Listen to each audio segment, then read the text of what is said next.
प्रेम से बोलो शिव शंकर भगवान की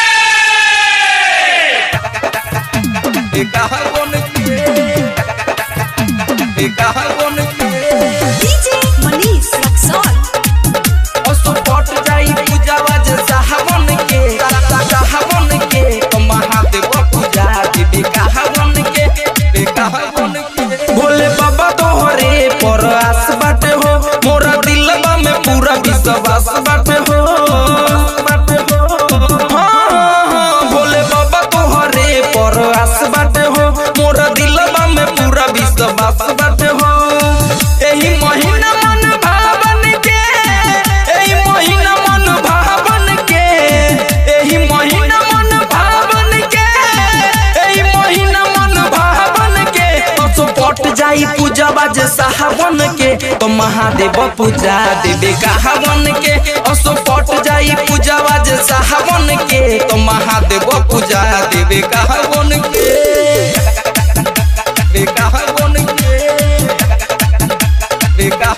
DJ Manish Raxaul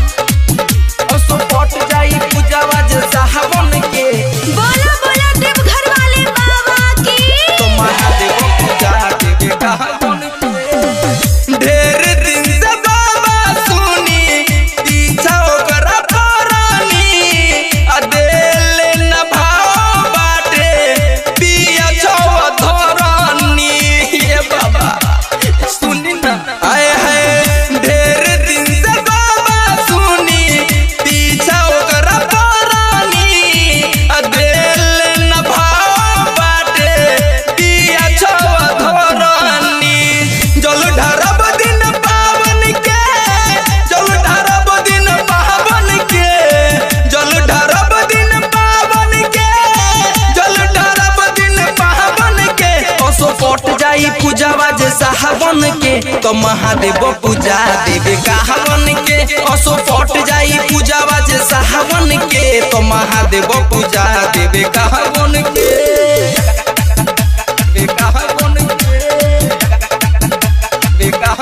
DJ Manish Raxaul support जाई पूजावा जैसा हवन के बोला बोला देवघर वाले बाबा की तो महादेव पूजा देवे का हवन के सूरज निदर दी सोनू आस बाला बाईले देव सुनील के बाबा बोरी बसतइले ये बाबा सुनी ना आए है सूरज निदर दी सोनू आस बाला बाईले देव सुनील के बाबा बोरी बसतइले चंदा दे दे बाबन के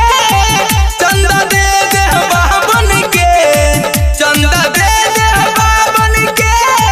चंदा दे दे बाबन के सपोर्ट जाई पूजावा जैसा हवन के तो महादेव पूजा देवे का हवन के सपोर्ट जाई पूजावा जैसा हवन के तो महादेव पूजा देवे का हवन के भोले बाबा तोहरे पर आस बाटे हो मोरा दिलवा में पूरा विश्वास बाटे हो एही महीना मन भावन के एही महीना मन भावन के